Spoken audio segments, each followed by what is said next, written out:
चलाए उत्तर प्रदेश की बड़ी खबरों का। नमस्कार, आप देख रहे हैं नेशन आप समाचार। मैं हूं आपके साथ शुभ शुक्ला।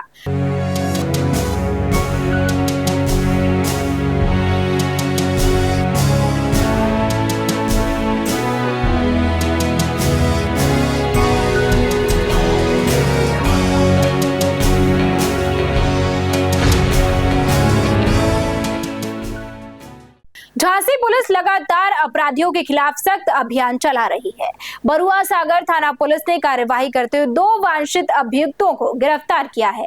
पुलिस के मुताबिक प्रमोद रायकवार और नीलम नाम के आरोपी लंबे समय से फरार चल रहे थे। वरिष्ठ पुलिस अधीक्षक BBGTS मूर्ति के निर्देशन में दोनों को ग्राम दानीपुरा से गिरफ्तार कर न्यायालय में पेश किया गया। पुलिस का कहना है कि अपराधियों के खिलाफ अभियान आगे भी जारी रहेगा। अपोलो अस्पताल में उस वक्त अनोखा माहौल देखने को मिला जब श्री कृष्ण की मूर्ति लेकर अस्पताल पहुंची महिला के पास भीड़ जुट गई। अस्पताल स्टाफ और महिलाएं श्रद्धा भाव से इनकी सेवा और देखभाल करती नजर आईं। हर कोई एक झलक पाने को उत्साहित दिखा। ये दृश्य सोशल मीडिया पर भी चर्चा का विषय बना हुआ है। लोगों का कहना है कि डॉक्टरों पर भरोसा अपनी जगह है, लेकिन भगवान के प्रति आस्था आज भी सबसे ऊपर है। कानपुर इन दिनों भीषण गर्मी की चपेट में है। बुधवार को शहर का अधिकतम तापमान 44.3 डिग्री सेल्सियस दर्ज किया गया, जो इस सीजन का सबसे अधिक तापमान रहा। तेज धूप और लू के थपेड़ों से जनजीवन प्रभावित हो रहा है। मौसम विभाग ने अगले कुछ दिनों में आंधी और बारिश की संभावना जताई है, जिससे लोगों को राहत मिल सकती है। विशेषज्ञों का कहना है कि पश्चिमी विक्षोभ के असर से मौसम में बदलाव देखने को मिलेगा। सर, नौतपा का तीसरा दिन है, किस तरीके से गर्मी पड़ेगी? मैं हूं मौसम विशेषज्ञ डॉक्टर SN सुनील पांडे कानपुर से। जिस तरह से अब नम हवाएं बंगाल की खाड़ी से और अरेबियन सी से लगातार उत्तर भारत में आने लगी हैं, तो आज से तेज हवाएं चलेंगी और आज शाम से बादल आने शुरू होंगे। बादलों की आवाजाही बढ़ेगी। इसी के साथ तेज हवाओं के साथ बूंदाबांदी, गरज वाले बादल और बिजली और कहीं कहीं उत्तर प्रदेश में ओलावृष्टि की भी संभावना देखी जा रही है, क्योंकि एक ट्रफ लाइन भी बनी हुई है। इसी के साथ कई सर्कुलेशन भी बने हुए हैं, तो नौतपा अब ठंडा होने जा रहा है। तो अगले 2 से 3 दिन तक नौतपा ठंडा होने की पूरी संभावना है।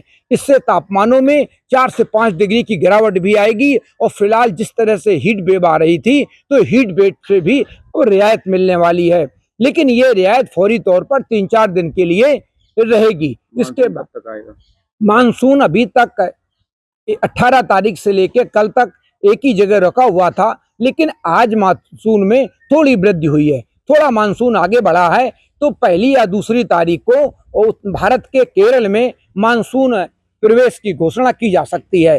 फिलहाल अभी मानसून भी अपनी धीमी गति से है, क्योंकि अरेबियन सी में कई सिस्टम बने हुए हैं, जिनकी वजह से मानसून थोड़ा सुस्त चल रहा है। तो ये स्थितियां अभी आगे आने वाले दिनों में बनी रहेंगी। हवाओं की स्पीड कहीं कहीं 50 से 60 किलोमीटर पर घंटे तक हो सकती है। और जब इस तरह की बादल गरज रहे हों, बिजली चमक रही हो, तो बाहर निकलने से बचें, क्योंकि इन स्थितियों में हिंसक घटनाएं होने की संभावना रहती हैं।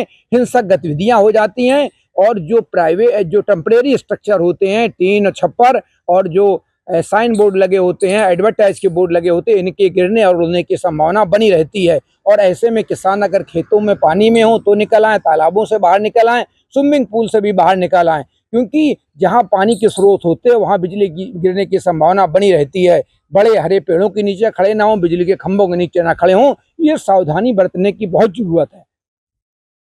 लखनऊ के जानकीपुरम इलाके में बिजली चोरी की जांच करने गए जूनियर इंजीनियर अशोक कुमार पर हमला किए जाने का मामला सामने आया है। आरोप है कि विवाद के दौरान आरोपियों ने उन पर कुत्ता छोड़ दिया, जिससे वे गंभीर रूप से घायल हो गए। घायल अवस्था में लौटे जय का वीडियो अब सोशल मीडिया पर वायरल हो रहा है। घटना के बाद बिजली विभाग के कर्मचारियों में नाराजगी है और आरोपियों पर सख्त कार्यवाही की मांग उठ रही है। जौनपुर के चर्चित दूल्हा आजाद बिंद हत्याकांड में मुख्य आरोपी रवि यादव के एनकाउंटर के बाद विवाद खड़ा हो गया है। परिजनों ने पुलिस कार्रवाई पर सवाल उठाते हुए जातीय भेदभाव का आरोप लगाया है। परिवार का कहना है कि कुछ आरोपियों को बचाया गया, जबकि रवि यादव को निशाना बनाया गया। इस मामले में कैबिनेट मंत्री ओम प्रकाश राजभर पर भी गंभीर आरोप लगाए गए हैं। घटना के बाद इलाके में राजनीतिक बयानबाजी तेज हो गई है। बरेली में बेसिक शिक्षा विभाग के एक आदेश ने सरकारी शिक्षकों में नाराजगी बढ़ा दी है। जनगणना कार्य में लगे शिक्षकों को अब प्रति स्कूल भूसा इकट्ठा करने का लक्ष्य दिया गया है। शिक्षक संघ ने इस फैसले का विरोध करते हुए कहा है कि शिक्षकों से शिक्षा के अलावा दूसरे काम करवाना गलत है। इस आदेश को लेकर शिक्षा विभाग की कार्यशैली पर सवाल उठ रहे हैं और मामले ने तूल पकड़ लिया है। इलाहाबाद हाईकोर्ट की लखनऊ बेंच ने हुक्का बार को लेकर बड़ा फैसला सुनाया है। कोर्ट ने कहा है कि हुक्का बार चलाना किसी का मौलिक अधिकार नहीं है और राज्य सरकार सार्वजनिक स्वास्थ्य और सुरक्षा को ध्यान में रखते हुए इस पर रोक या सख्त नियम लागू कर सकती है। कोर्ट के इस फैसले को लेकर अलग अलग प्रतिक्रियाएं सामने आ रही हैं और इसे सार्वजनिक स्वास्थ्य से जुड़ा अहम निर्णय माना जा रहा है। बरेली में ऑनर किलिंग की दर्दनाक घटना सामने आई है। आरोप है कि दूसरे धर्म के युवक से बात करने से नाराज पिता और भाइयों ने 18 वर्षीय युवती की गला दबाकर हत्या कर दी। इसके बाद बीमारी का बहाना बनाकर चुपचाप अंतिम संस्कार करने की कोशिश हुई। पुलिस को सूचना मिलने पर मामला खुला और जांच शुरू हो गई। घटना के बाद इलाके में सनसनी फैल गई और परिवार के कई सदस्य हिरासत में लिए गए हैं। उत्तर प्रदेश में बढ़ती गर्मी और हीट वेव को देखते हुए मुख्यमंत्री योगी आदित्यनाथ ने अधिकारियों को अलर्ट मोड पर रहने के निर्देश दिए हैं। सीएम ने अस्पतालों, पेयजल और बिजली व्यवस्था पर विशेष ध्यान देने को कहा है। साथ ही बच्चों, बुजुर्गों और मजदूरों को लू से बचाने के लिए जरूरी इंतजाम करने के निर्देश जारी किए गए हैं। सरकार ने सभी जिलों को सतर्क रहने और आपात स्थिति से निपटने की तैयारी रखने को कहा है। तो ये थी आज की बड़ी खबरें। आप बने रहिए हमारे साथ और देखते रहिए नेशन ऐप समाचार।